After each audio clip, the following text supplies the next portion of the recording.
الحمدللہ نحمدہ ونصلی علی رسولہ الکریم اما بعد فاعوذ باللہ من الشیطان الرجیم بسم اللہ الرحمن الرحیم۔ السلام علیکم ورحمۃ اللہ وبرکاتہ۔ مسلمان کیا کرتا ہے؟ گراؤنڈ ریئلٹی کو سامنے رکھ کر، اسباب کو سامنے رکھ کر ایک فیصلہ کرتا ہے، پھر مشورے بھی کرتا ہے۔ مشورے کی اہمیت شریعت میں استخارے سے بولو زیادہ ہے۔ آج کاموں کو استخاروں کی بھیٹ چڑھایا جا رہا ہے۔ آپ جب سفر پہ نکلتے ہیں یا کہیں لڑائی ہو، جہاد پہ نکلیں، جنگ پہ نکلیں اور مارے جائیں تو فوراً دماغ میں آتا ہے نا کہ کاش سفر پہ نہ نکلتا، ہمارا یہ دوست، ہمارا یہ بھائی، کاش سفر پہ نہ نکلتا۔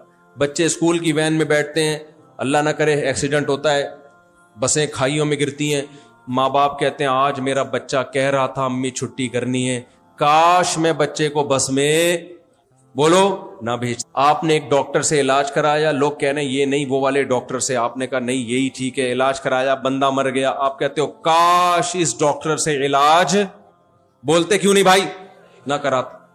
تو ایسے موقع پہ نبی صلی اللہ علیہ وسلم نے بھی فرمایا، قرآن نے بھی حکم دیا، اے ایمان والو یہ کافروں کا کام ہے۔ لو کانوا غزا لو کانوا عندنا ما ماتوا وما قتلوا۔ آپ سفر پہ نکلے، حادثہ ہو گیا تو کافر کہے گا کاش نہ نکلتے۔ آپ جہاد میں گئے، مارے گئے، گرفتار ہو گئے، پیچھے کافر کے رشتہ دار کہیں گے کاش بولو نہ ہوتا۔ تو اللہ کہتے ہیں لیجعل اللہ ذالک حسرۃ فی قلوبہم، یہ اللہ کافروں کو یہ جملہ کہنے کی توفیق اس لیے دیتا ہے تاکہ ان کے جو ایک غم پہنچا ہے نا یہ غم ڈبل ہو جائے، اس کو کفر کی دنیا میں سزا ملتی ہے۔ تبھی ڈپریشن کے جتنے مریض کافروں میں پائے جاتے ہیں مسلمانوں میں نہیں پائے جاتے، حالانکہ ڈپریشن کے اسباب مسلمانوں کے پاس زیادہ ہیں، چار اسباب لے کے، استغفر اللہ، یعنی بہت سارے اسباب لے کے گھوم رہے ہوتے ہیں مسلمان ڈپریشن کے۔ سمجھ میں نہیں آ رہی میرا خیال ہے بات؟ انگریز تو ڈپریشن لیس زندگی ہے، کوئی مہنگائی ہے ان کے لحاظ سے، کوئی مہنگائی ہے وہاں پہ؟ ٹینشن آپ تلاش کرو گے تو سب سے مہنگی چیز ٹینشن ہے، مارکیٹ میں آپ کو ملے گی نہیں، اور یہاں سب سے سستی چیز کیا ہے؟ ٹینشن ہے۔ لیکن پھر بھی کافر کا غم زیادہ، مسلمان کا غم بولو کم۔ وجہ اس کی ہے کہ اس کو چھوٹا سا غم پہنچتا ہے، تو اللہ کہتے ہیں لیجعل اللہ ذالک حسرۃ فی قلوبہم، اللہ اس کو یہ کہنے کی توفیق دیتا ہے، چاہے بزبان حال کہے یا بزبان قال کہے، چاہے زبان سے کہے یا دل میں سوچے، کہتا ہے کاش یہ نہ ہوتا تو پھر یہ ہو جاتا، اور یہ ہوتا تو پھر یہ نہ ہوتا۔ اب ایک غم تو یہ ہوا نا، مصیبت پہنچی، تو اللہ کہتے ہیں ایمان کی توفیق سے مسلمان پتہ کیا کہتا ہے؟ مسلمان کام کرنے سے پہلے تو کامیابی کے سارے اسباب اختیار کر، کام کرنے سے پہلے کامیابی کے، لا یلدغ المؤمن من جحر مرتین، نبی نے فرمایا مسلمان ایک سوراخ سے 2 دفعہ نہیں ڈسا جاتا، کیونکہ مسلمان بہت ذہین ہوتا ہے، ایسا نہیں ہوتا کہ وہی غلطیاں بار بار دہراتا رہے۔ گراؤنڈ ریئلٹی کو دیکھ کر، اسباب کو دیکھ کر پالیسیاں بناتا ہے۔ سردیوں میں برف بیچنے کا بزنس مسلمان بولتے کیوں نہیں کرتا؟ جیسے میں بتایا نا، وہ سوچتا ہے، سمجھتا ہے، جس کام کا تجربہ نہیں ہے، میں نے بتایا بیکری کھول لی، آتا واتا تھا نہیں کچھ، تو میرے بھائی جس کام کا سرے سے تجربہ نہیں ہے، لاکھوں روپے اس میں لا کے آپ ابتدا کر رہے ہو، اتنا بڑا رسک لے رہے ہو آپ، فوراً جواب میں پتہ ہے کیا؟ کھلانے والا کون ہے؟ اللہ۔ اس نے کہا محنت کرو، جو مقدر میں ہوگا ملے گا۔ تقدیر کا مطلب یہی ہے، جو چیز اختیار میں نہیں ہے اس کی نسبت کس کی طرف کرو؟ بابا اللہ کی ہمارے ساتھ یہی مرضی، ہم اسی تقدیر پہ راضی ہیں، اور جو اپنے اختیار میں ہے اس کو چھوڑو نہیں۔ لوگ الٹا کر رہے ہیں۔ آپ کو کراچی میں ایسے بہت سے لونڈے لپاڑے ملیں گے جو قدرت کی طرف سے بے روزگار نہیں ہیں، اپنی سستی اور کاہلی کی وجہ سے بے روزگار، ایک نمبر کے سست، کچھ بھی نہیں کرتے سوائے رزق بڑھانے کے وظیفوں کے۔ مجھ سے پوچھتے ہیں روزی بچانے کا وظیفہ بتا دیں، میں نے کہا جتنا ٹائم وظیفہ میں لگائے گا اتنا ٹائم جاب تلاش کرنے میں لگا دے، اور وظیفے میں بس ایک کافی ہے، رات کو تہجد میں 2 رکعت پڑھ کے اللہ سے کیا مانگ لے۔ اللہ اردو بھی سمجھتے ہیں، آپ سمجھتے ہو یہ والی الفاظ 6 دفعہ دہرائیں گے تو اللہ کی سمجھ میں آئے گا؟ بھائی اپنے اسٹائل، آپ کو کسی سے بھیک مانگنی ہوتی ہے، وظیفہ پڑھ کے پھونکتے ہو یا اس سے مانگتے ہو؟ کیسے گھما گھما کے مانگتے ہیں، سیٹھ صاحب کے پاس جب جائیں گے, سیٹھ صاحب سے کہیں گے ایکچولی وہ آیا تو اصل میں مسئلہ یہ تھا کہ جا تو میں بہت سارے لوگوں کے پاس سکتا تھا, لیکن اصل میں آپ کے پاس اس لیے آنا ہوا کہ میرے ذہن میں آپ ہی کا آ رہا تھا, کیونکہ آپ ہی, اللہ نے آپ کو کیسا گھماتا ہے نا. جب دنیا مانگنی ہوتی ہے تو مانگنے کا سلیقہ خود بخود آ جاتا ہے, جب اللہ سے مانگنا ہوتا ہے تو وظیفوں پہ آتے ہیں. تو اللہ کو سب سے زیادہ جو عمل پسند ہے نا وہ اپنے آپ سے مانگنا, کہ کوئی اللہ سے مانگے. حضرت مولانا اشرف علی تھانوی نے یہ بات لکھی ہے کہ دعاؤں میں جب کام ہوتا ہے تو انسان نسبت کس کی طرف کرتا ہے؟ اللہ کی طرف. وظیفے سے کام ہوتا ہے نا تو وہ یہ سمجھتا ہے کہ کام تو ٹھیک ہے اللہ نے کیا, لیکن یہ طاقت کس کی تھی؟ یہ وظیفے کی پاور ہے کہ اللہ کو سمجھ میں بات آ گئی. میں وظیفوں کو ناجائز نہیں سمجھتا, لیکن دعاؤں کو فوکس کرو. تو آپ کیا کر رہے ہو؟ اسباب اختیار نہیں کر رہے, نہ صحت کے اسباب, نہ جاب کے اسباب. کاروبار وہ کریں گے جس کا نہ سر نہ پیر. سردیوں میں ایک آدمی برف بیچ رہا ہو اور گرمیوں میں جلتے ہوئے کوئلے بیچ رہا ہو. ابھی دیکھو ان کا برف کا بزنس ہے, سردیوں میں بند کر دیا انہوں نے. یہ بھائی بیٹھے ہوئے نا بھاولپور سے آئے, تو میں نے کہا سردیوں میں برف کے, کہہ رہے ہیں اب سردیاں ہیں برف تھوڑی چلے گی, بھاولپور کی سردی بھی بہت سخت ہوتی ہے. اب یہ سردیوں میں بھی برف کا کام کر رہے ہوتے اور کہتے ہیں مفتی صاحب جب سے نومبر دسمبر آتا ہے نا پتہ نہیں ہمارا کاروبار کی ایسی کہ لگتا ہے کوئی نظر لگتی ہے, جون میں کوئی نظر لگا کے جاتا ہے اور دسمبر میں جا کے وہ لگتی ہے. یہ ہو رہا ہے آج کل مارکیٹ میں. کیا چل رہا ہے یار؟ کسی نے کچھ کر دیا ہے یار. پچھلے سال بھی نومبر میں سارا کاروبار ٹھپ ہو گیا, 4 مہینے ہیں اس میں بھی ہمارے بیوی بچے ہیں, کیسے گزارا کریں یار؟ کوئی پڑھنے کو بتا دو. ڈپریشن میں جا رہا ہوں. تو بھائی تو بے وقوف ہے بھائی. تو نومبر دسمبر میں وہ بھی پنجاب میں کوئی گولا گنڈا کھائے گا کیا؟ کیوں برف بیچ رہا ہے بھائی؟ تو کوئلے بیچ, اس میں کیا چلے گا؟ کوئلے بیچو آپ. وہاں لاہور میں سردی اتنی سخت ہوتی ہے, لوگ کوئلے گرم کر کے کھائیں, اس کا تو تصور ممکن ہے, کھاتے نہیں ہے, لیکن ایسا نہ کوئی کوئلے کا بزنس شروع کر دے. کام الٹا کر رہے ہیں. جس کام میں ذرہ برابر تجربہ نہیں ہے, ایکسپیرینس نہیں ہے, وہ بزنس شروع کریں گے. کتنے لوگ ہیں میرے علم میں, ایک آپ کو پتا ہے گولڈن شیک کے نام سے ایک وہ پالیسی گورنمنٹ کی نکلی تھی نا کہ ریٹائرمنٹ لو اور اتنا پیسہ لو. کتنے لوگوں نے اپنی زندگیاں برباد کر دی. کیا کیا؟ ایک صاحب نے پیسہ لیا, بیکری کھول لی. ہم ان سے کہہ رہے تھے آپ کو بیکری کا تجربہ ہے, آپ کے باپ دادا میں کوئی کیک بنانے والا بھی گزرا ہے؟ کوئی ایک ہے جس نے کبھی نمکین بسکٹ بنایا ہو؟ نہ جی. تو میرے بھائی جس کام کا سرے سے تجربہ نہیں ہے, لاکھوں روپے اس میں لا کے آپ ابتدا کر رہے ہو, اتنا بڑا رسک لے رہے ہو آپ. فوراً جواب میں پتہ ہے کیا؟ کھلانے والا کون ہے؟ اللہ. اس نے کہا محنت کرو, جو مقدر میں ہوگا ملے. روڈ پہ آ گئے, بیویوں کو طلاقیں ہو گئیں, بیویاں بھاگ گئیں. یہ ہوائی باتیں نہیں ہیں, مشاہدے پر مبنی باتیں ہیں. بھائی کس بے وقوف نے کہا کہ آپ کو بیکری کھولو؟ بیکری کے لیے پہلے کیا چاہیے؟ کسی بیکری والے کے پاس پہلے 2 سال جاب کرو. کتابوں سے نہیں کیک بنانے کے طریقے. وہ کیا کرتے پہلے تو یوٹیوب کا زیادہ دور نہیں تھا, کتابوں سے کیک ایسے, بسکٹ ایسے, فلانا ایسے, اور پھر ملازموں کے حوالے کر دیا. یہ تو حماقت در حماقت ہو گئی کہ نہیں ہو گئی؟ تو اس طرح کے ہمارے ہاں حرکتیں ہو رہی ہوتی ہیں, اور پھر نظر کس پہ رکھتے ہیں؟ اللہ پہ. آپ نبی صلی اللہ علیہ وسلم کی زندگی دیکھو, کیسے ہر چیز کے سوٹیبل اسباب اختیار کیے ہیں. کیسے اسباب. ہم پتہ ہے کیا کرتے ہیں؟ ایک بہت اہم بات, ہم نبی کی زندگی کی وہ سیرت دیکھتے ہیں, سیرت کا وہ پہلو دیکھتے ہیں جس کا معجزوں سے تعلق, جس کا کس سے تعلق ہے؟ معجزے. آسمان سے فرشتے, یہ کیا ہے؟ معجزہ. بدر میں 313 تھے, مقابلہ کس سے ہوا؟ 1000 سے. جیتا کون؟ 313. تو یہ کیا تھا؟ یہ معجزہ. شریعت کے احکام کا مدار معجزوں پر نہیں ہوتا, گراؤنڈ ریئلٹی پر ہوتا ہے. سمجھتے ہو کہ نہیں سمجھتے؟ ہمیں جو زندگی گزارنی ہے معجزوں پہ نہیں گزارنی. کس پہ گزارنی ہے؟ ہمیں یہ اجازت نہیں ہے کہ 313 ہم ہو, سامنے دشمن 1000 ہو. ہمیں شریعت نے حکم دیا ہے فوراً پتلی گلی سے نکلو اور وہاں سے بھاگ جاؤ. یہ حکم ہے, آرڈر ہے قرآن کا. ان یکم منکم الف یغلبوا الفین. اللہ کہتے ہیں 1000 کا 2000 سے مقابلہ ہوگا, جتوا دوں گا. کیا مطلب؟ ڈبل ہوں گے نا دشمن, تو کچھ ایمان کی طاقت, کچھ اسلحے کی طاقت. ڈبل سے کم ہوئے تو پھر کوئی گارنٹی نہیں ہے. میں سمجھا پا رہا ہوں اپنی بات؟ آپ دیکھ لو قرآن میں, ان یکم منکم الف یغلبوا الفین. 1000 ہو گئے, 2000 پہ غالب کروں گا. اس لیے علماء نے لکھا کہ 1000 کا مقابلہ 2000 سے ہو جائے, افرادی قوت میں وہ دگنے ہوں اور اسلحے کی قوت میں بھی وہ دگنے ہوں. دگنے سے زیادہ ہوئے تو نہیں. بعض دفعہ سامنے 2000 ہیں, 1000 ہیں, 2000 ہیں, لیکن ان کے پاس ٹینک ہیں, تو پھر آپ 1000 بھی کسی کام کے نہیں ہو. اگر وہ 2000 ٹینک ہیں تو آپ کے پاس 1000 ٹینک ہونے چاہیے. یہ اقدامی جہاد ہے. غزہ اس پہ فٹ نہیں ہوتا, کیونکہ غزہ کا جو لڑائی ہو رہی ہے وہ دفاعی جہاد ہے. دفاع میں تو مرتا کیا نہ کرتا, وہ تو ہر صورت میں لڑنا ہی لڑنا ہے. سمجھتے ہو کہ نہیں سمجھتے؟ غزہ کا معاملہ الگ ہے, وہ دفاعی جنگ ہے. جب آپ خود سے کسی سے لڑیں گے تو شریعت نے کہا ہے کہ 313 کو اس زمانے میں 1000 سے لڑنے کی اجازت نہیں ہے. طاقت کا توازن دیکھنا پڑے گا, اسباب دیکھنے پڑیں گے, تبھی تو شریعت میں بغاوت کی اجازت نہیں ہے. اگر آپ کے پاس ہے کیا لڑنے کے لیے؟ جذبات سے تھوڑی جنگ جیتی جاتی ہے, اسباب سے جیتی جاتی ہے. کچھ اسباب ہوتے ہیں اور پھر اللہ کی مدد ہوتی ہے. تو اب کیا ہو رہا ہے کہ نبی صلی اللہ علیہ وسلم کی آپ سیرت دیکھیں.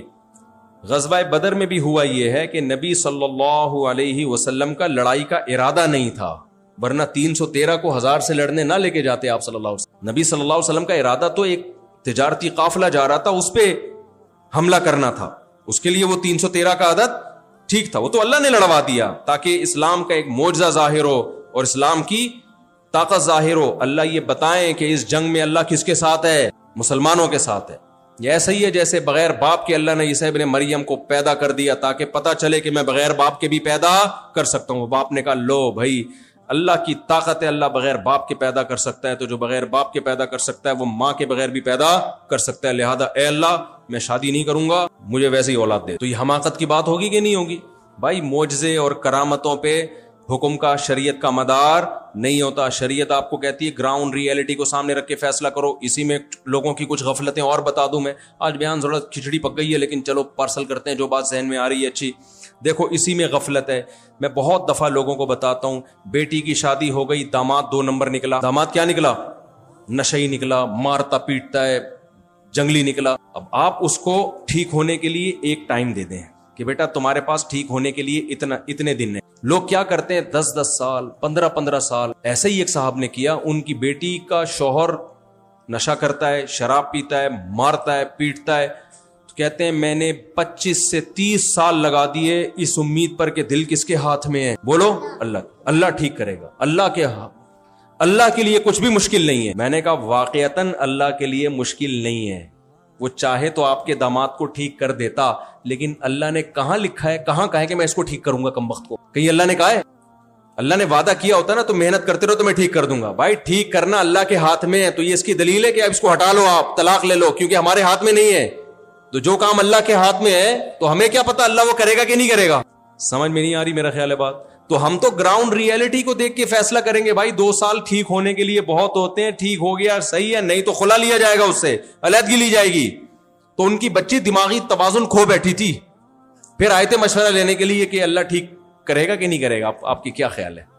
میں نے کہا اللہ نے اس کو ٹھیک کیا نہیں کیا, تمہاری بچی کو اللہ نے تمہاری حماقتوں سے پاگل کر, اور اس کا اللہ قیامت میں تم سے حساب لے گا کہ سب اس کے ذریعہ کون بنے ہو؟ تم بنے. تو خوب سمجھ لیں, اعتدال شریعت میں اسی کا نام ہے کہ جو چیز آپ کے اختیار میں نہیں ہے اس کے پیچھے مت پڑو, اور جو چیز اختیار میں ہے اس میں کوتاہی مت کرو. جو بھی ہو جائے.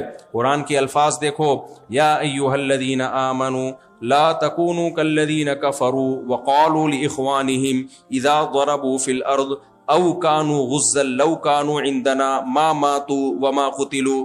کیسے زبردست الفاظ ہیں. آپ جب سفر پہ نکلتے ہیں یا کہیں لڑائی ہو, جہاد پہ نکلیں, جنگ پہ نکلیں اور مارے جائیں, تو فوراً دماغ میں آتا ہے نا کہ کاش سفر پہ نہ نکلتا, ہمارا یہ دوست, ہمارا یہ بھائی, کاش سفر پہ نہ نکلتا. بچے اسکول کی وین میں بیٹھتے ہیں, اللہ نہ کرے ایکسیڈنٹ ہوتا ہے, بسیں کھائیوں میں گرتی ہیں, ماں باپ کہتے ہیں آج میرا بچہ کہہ رہا تھا امی چھٹی کرنی ہے, کاش میں بچے کو بس میں بولو نہ بھیج. آپ نے ایک ڈاکٹر سے علاج کرایا, لوگ کہہ رہے ہیں یہ نہیں وہ والے ڈاکٹر سے, آپ نے کہا نہیں یہی ٹھیک ہے, علاج کرایا, بندہ مر گیا, آپ کہتے ہو کاش اس ڈاکٹر سے علاج, بولتے کیوں نہیں بھائی نہ کرا. آپ کو میں نے سمجھایا 2 شادیاں سنت ہیں, لیکن جہاد کی نیت سے سنت ہیں. جب کرو گے تو پٹو گے لازمی. یہ ہو نہیں سکتا کہ شادی کرو اور ٹینشن نہ ہو. ایک صاحب کہنے لگے میں 2 شادیاں کر رہا ہوں, میری ایک بیوی گھر میں برتن دھوئے گی, دوسری گھر میں جھاڑو لگائے گی, کیونکہ برتن دھونے والی کے پاس جھاڑو لگانے کا ٹائم نہیں ہے. میں نے کہا میرے بھائی آپ عجائب گھر میں رکھنے کے قابل ہو, آپ میوزیم میں جاؤ, میں رابطہ کرتا ہوں, میوزیم میں بہت ساری چیزیں جن پہ گورنمنٹ ٹکٹ لے کے دکھاتی ہے, آپ سے بہتر ٹکٹ سب سے بہتر آپ ہو جس پہ ٹکٹ بکے. کہ یہ آدمی کہہ رہا ہے میں دوسری بیوی کو اس گھر میں اس لیے رکھنا چاہتا ہوں کہ ایک جھاڑو لگائے گی, دوسری کیا کرے گی, برتن دھوئے گی, اور دونوں کو ایک گھر میں رکھوں گا. میں نے کہا ہوگا یہ کہ ایک سر پکڑے گی اور دوسری اس پہ چماٹے لگائے گی. تو اب آپ نے کیا کیا, بیان سن کے شادی کر لی. دوسری کرنی چاہیے, سب کو ترغیب ہے. کرنے کے بعد جب آپ پٹے, کاش میں دوسری شادی, یہ سمجھانا چاہ رہا تھا اصل میں, کاش میں دوسری شادی نہ کرتا. تو ایسے موقع پہ نبی صلی اللہ علیہ وسلم نے بھی فرمایا, قرآن نے بھی حکم دیا, اے ایمان والو یہ کافروں کا کام ہے. لو کانوا غزل لو کانوا عندنا ما ماتوا وما قتلوا. آپ سفر پہ نکلے, حادثہ ہو گیا, تو کافر کہے گا کاش نہ نکلتے. آپ جہاد میں گئے, مارے گئے, گرفتار ہو گئے, پیچھے کافر کے رشتہ دار کہیں گے کاش بولو نہ ہوتا. تو اللہ کہتے ہیں لیجعل اللہ ذالک حسرۃ فی قلوبہم. یہ اللہ کافروں کو یہ جملہ کہنے کی توفیق اس لیے دیتا ہے تاکہ ان کے جو ایک غم پہنچا ہے نا, یہ غم ڈبل ہو جائے. اس کو کفر کی دنیا میں سزا ملتی ہے. تبھی ڈپریشن کے جتنے مریض کافروں میں پائے جاتے ہیں مسلمانوں میں نہیں پائے جاتے. حالانکہ ڈپریشن کے اسباب مسلمانوں کے پاس زیادہ ہیں, 4 اسباب لے کے, استغفر اللہ, یعنی بہت سارے اسباب لے کے گھوم رہے ہوتے ہیں مسلمان ڈپریشن کے. سمجھ میں نہیں آ رہی میرا خیال ہے بات. انگریز تو ڈپریشن لیس زندگی ہے. کوئی مہنگائی ہے ان کے لحاظ سے, کوئی مہنگائی ہے وہاں پہ. ٹینشن آپ تلاش کرو گے تو سب سے مہنگی چیز ٹینشن ہے, مارکیٹ میں آپ کو ملے گی نہیں. اور یہاں سب سے سستی چیز کیا ہے, ٹینشن ہے. لیکن پھر بھی کافر کا غم زیادہ, مسلمان کا غم بولو کم. وجہ اس کی ہے کہ اس کو چھوٹا سا غم پہنچتا ہے. تو اللہ کہتے ہیں لیجعل اللہ ذالک حسرۃ فی قلوبہم. اللہ اس کو یہ کہنے کی توفیق دیتا ہے, چاہے بزبان حال کہے یا بزبان قال کہے, چاہے زبان سے کہے یا دل میں سوچے. کہتا ہے کاش یہ نہ ہوتا تو پھر یہ ہو جاتا, اور یہ ہوتا تو پھر یہ نہ ہوتا. اب ایک غم تو یہ ہوا نا, مصیبت پہنچی. تو اللہ کہتے ہیں ایمان کی توفیق سے مسلمان پتہ کیا کہتا ہے, مسلمان کام کرنے سے پہلے تو کامیابی کے سارے اسباب اختیار کر. کام کرنے سے پہلے کامیابی کے, لا یلدغ المؤمن من جحر مرتین. نبی نے فرمایا مسلمان ایک سوراخ سے 2 دفعہ نہیں ڈسا جاتا, کیونکہ مسلمان بہت ذہین ہوتا ہے. ایسا نہیں ہوتا کہ وہی غلطیاں بار بار دہراتا رہے. گراؤنڈ ریئلٹی کو دیکھ کر, اسباب کو دیکھ کر پالیسیاں بناتا ہے. سردیوں میں برف بیچنے کا بزنس مسلمان بولتے کیوں نہیں کرتا. جیسے میں بتایا نا, وہ سوچتا ہے, سمجھتا ہے. جس کام کا تجربہ نہیں ہے, میں نے بتایا بیکری کھول لی, آتا تھا نہیں کچھ, بیکری کھول لی, پیسہ ڈوب گیا. حالانکہ خاندان میں کوئی کیک بنانے والا نہیں گزرا, کبھی بسکٹ بننے کا عمل اپنی آنکھوں سے نہیں دیکھا. تو یہ حماقتیں مسلمان نہیں. اگر مسلمان کر رہا ہے تو اسلام کی چھاپ نہیں لگا سکتا, اللہ پہ توکل اور اعتماد کی چھاپ نہیں لگا سکتا. تو مسلمان کیا کرتا ہے, گراؤنڈ ریئلٹی کو سامنے رکھ کر, اسباب کو سامنے رکھ کر ایک فیصلہ کرتا ہے, پھر مشورے بھی کرتا ہے. مشورے کی اہمیت شریعت میں استخارے سے بولو زیادہ ہے. آج کاموں کو استخاروں کی بھیٹ چڑھایا جا رہا ہے. جو کرنے کا کام ہے مشورہ وہ نہیں لیا جا رہا, اور جو استخارہ سنت ہے وہ کیا نہیں جا رہا. میں بار بار یہ بات بتاتا ہوں, استخارے میں نکلتا کچھ بھی نہیں ہے. استخارہ اللہ سے مشورہ نہیں ہے. اگر استخارہ اللہ سے مشورہ ہوتا تو پھر اللہ سے مشورے سے بعد مخلوق سے مشورے کی اجازت ہوتی. دیکھو ایک کینسر کا اسپیشلسٹ بیٹھا ہوا ہے, آپ کو اللہ نہ کرے کینسر ہو گیا, آپ اس سے مشورہ لے رہے ہیں کہ مجھے علاج کہاں سے کرانا ہے اور کتنا خرچہ ہوگا, امریکہ جا کے علاج کروں یا پاکستان میں ہی کروں وغیرہ وغیرہ. اس سے مشورہ لیا, اس کے بعد آپ ایک پلمبر سے مشورہ لے, یار مجھے کینسر ہو گیا تو بتا. وہ کہے گا یار ابھی آپ تھوڑی دیر پہلے کس سے مشورہ لے رہے تھے, آپ لوگ میرا خیال ہے میں ٹی وی میں آ رہا ہوں تو تھوڑا سا ساتھ دینا. وہ کہے گا آپ تھوڑی دیر پہلے مشورہ لے رہے تھے کینسر, بلکہ کینسر کے اسپیشلسٹ کو غصہ آئے گا, کمبخت تیری نظر میں میری اور پلمبر کی کوئی فرق نہیں ہے. جب تو نے مجھ سے مشورہ لے لیا تو اب کسی جمعدار سے تو کینسر کے بارے میں مشورہ لے رہا ہے. تو اللہ کے مقابلے میں مخلوق کی کوئی اوقات ہے؟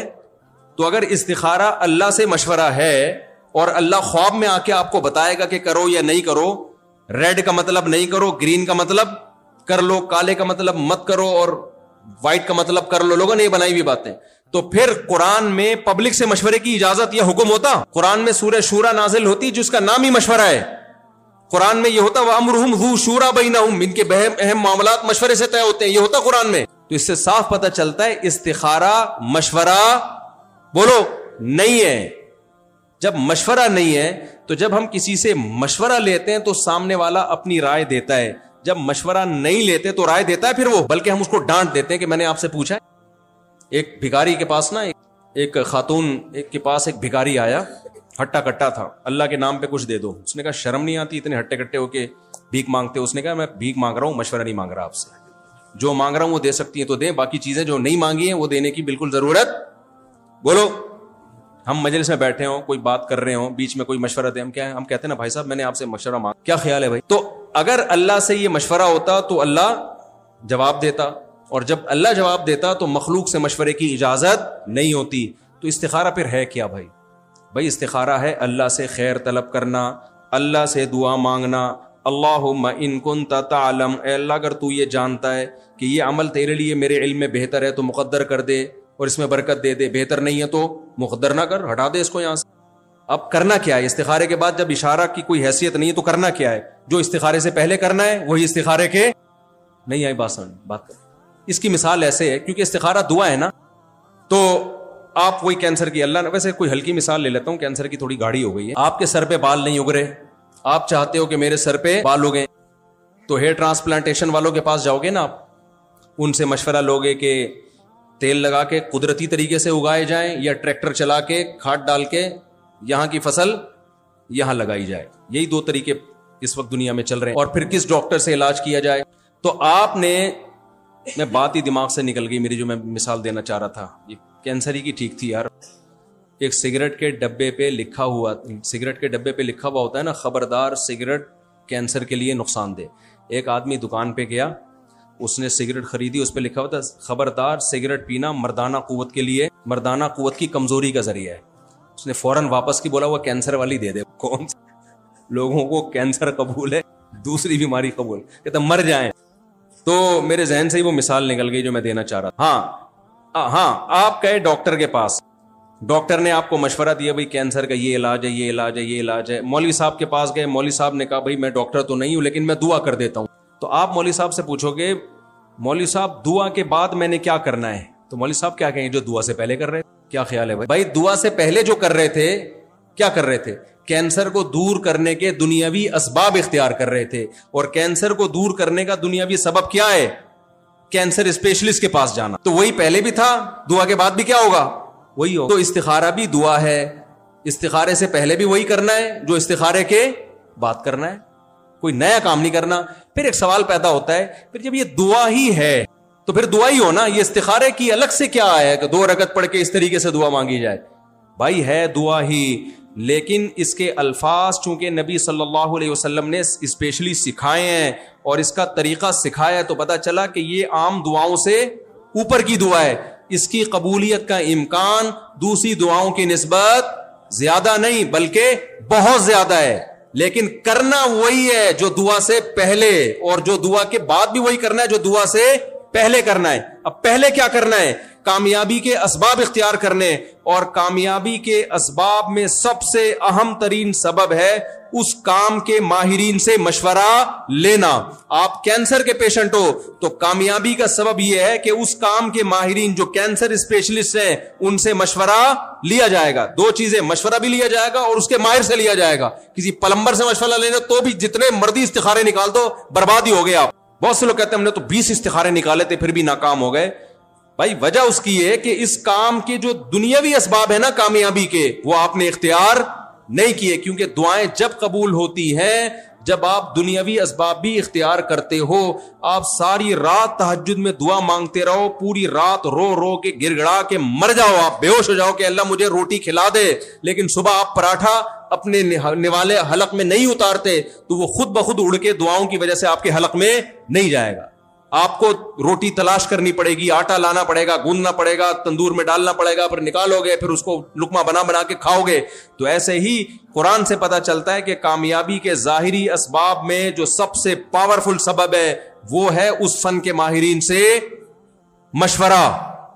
اس لیے علماء کہتے ہیں استخارہ نہ کیا ہو، مشورہ لے کے کام کیا ہو، کامیابی کا پھر بھی امکان ہے، لیکن استخارہ کیا اور مشورہ نہیں کیا تو کوئی امکان نہیں ہے کامیابی کا، کیونکہ آپ نے تو اس کے اسباب ہی پورے نہیں کیے نا بھائی. کوئی معجزہ ہو جائے تو ایک الگ بات ہے. تو اس لیے جو میں نے آپ کو ایک اصول شریعت کا بیان کیا نا، بس اسی پر میں بات کو ختم کر رہا ہوں کہ جو کام اپنے اختیار میں ہے اس کو چھوڑو نہیں، اور جو اپنے اختیار میں نہیں ہے اس کے پیچھے کبھی بھی بولو مت پڑو. تو یہ نعرہ ٹھیک ہوا کہ نہیں ہوا؟ آئے گا بھائی، آئے گا، کوئی نہ کوئی تو آئے، کیونکہ میرے آنے سے تو کوئی آ نہیں سکتا.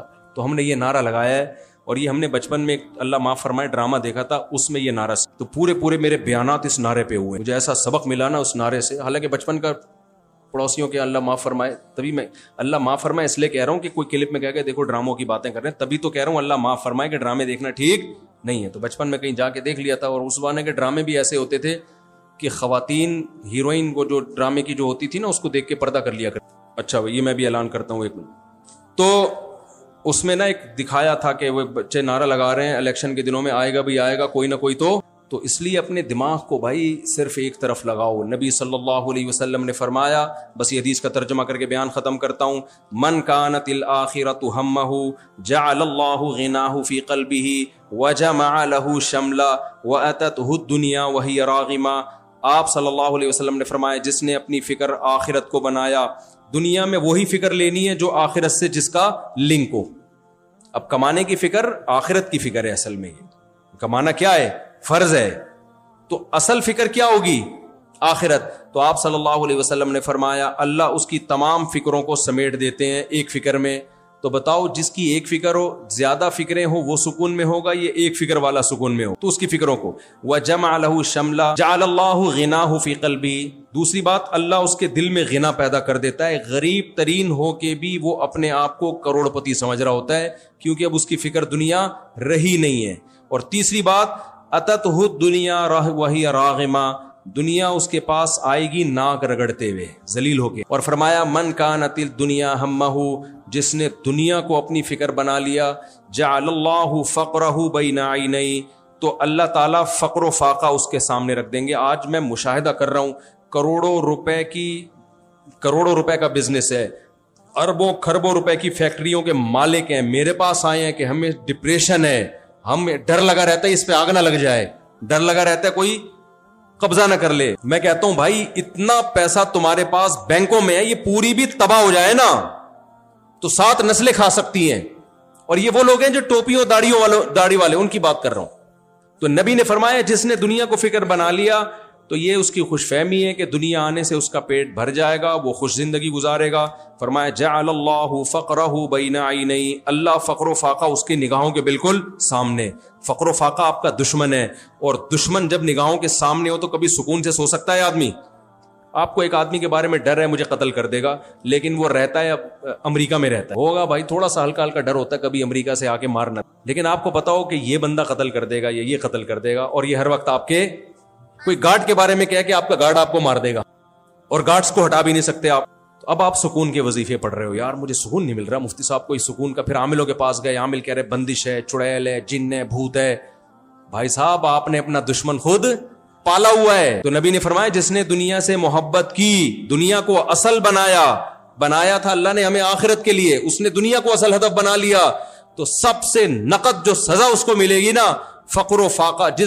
جو دیکھو ہم اپنے سیاست دانوں پہ حیران ہوتے ہیں نا، یار اربوں خربوں روپے انہوں نے بنا لیے، اسٹیل مل پوری پی گئے. یہ اسٹیل مل ہماری تباہ کیسے ہوئی ہے؟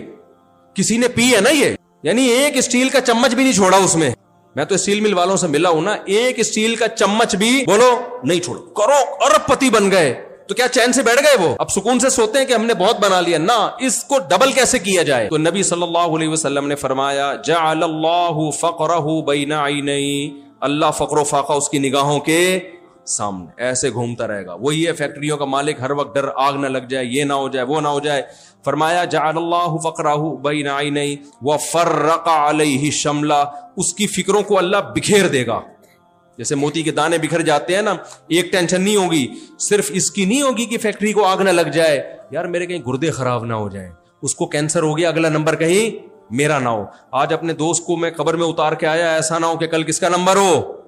میرا. آج ٹارگٹ کلنگ میں اس کو مار دیا، ایسا نہ ہو کہ میرا نمبر. ہمارے ایک دوست تھے, بوری بند لاشیں نہیں کراچی میں مل رہی تھی, وہ اتنے ڈپریشن میں گئے ہوئے. میں نے کہا کیوں؟ کہہ رہے ہیں مجھے لگ رہا ہے کہیں میری بھی لاش بوری سے نہ نکلے. میں نے کہا بھائی تیرا نہ کسی تنظیم سے لینا دینا, تو کیوں ہی ڈر رہا ہے؟ ویسے ہی ایک تو جسمانی کمزوری کی وجہ سے بھی یہ بعض دفعہ ہو جاتا ہے, دل کی کمزوری, لیکن زیادہ تر لوگوں کو دنیا کی محبت. تو اللہ کہتے ہیں اس کی فکروں کو اللہ منتشر کر, یہ بھی چاہیے, یہ بھی چاہیے, یہ کیوں نہیں ہو رہا, یہ کیوں نہیں ہو رہا, یہ کیوں نہیں مل رہا, پیسہ کیوں نہیں آ رہا, عزت کیوں نہیں, اس کی عزت زیادہ کیوں ہو رہی ہے, مجھے آگے ہونا چاہیے, اس کے ساتھ ایسا, اس کی 4 کیوں, استغفر اللہ, اس کے ساتھ یہ کیوں نہیں ہو رہا. تو یہ اتنی فکریں اس کی, کوئی ایک فکر نہیں ہوتی. تو فرمایا فرق علیہ شملہ, اس کی فکروں کو اللہ کیا کر دیں گے؟ بکھیر دیں گے. اور ہوگا کیا؟ اتنی ٹینشنوں سے کیا بہت دنیا آ جائے گی؟ فرمایا نہیں, ولم یاتہ من الدنیا الا ما قدر له, پیسہ اتنا ملے گا جتنا مقدر میں لکھا ہوا ہے. کسی کو بہت مل جائے گا, کسی کو دھیلا بھی نہیں ملے گا, فکریں لے کے ہی دنیا سے چلا جائے گا. تو اس لیے میرے بھائی بیان کا خلاصہ یہ کہ اصل فکر آخرت کو بناؤ, اور کامیابی کے اسباب میں جو اختیار میں ہے چھوڑو نہیں, جو اختیار میں نہیں ہے اس کے پیچھے مت پڑو.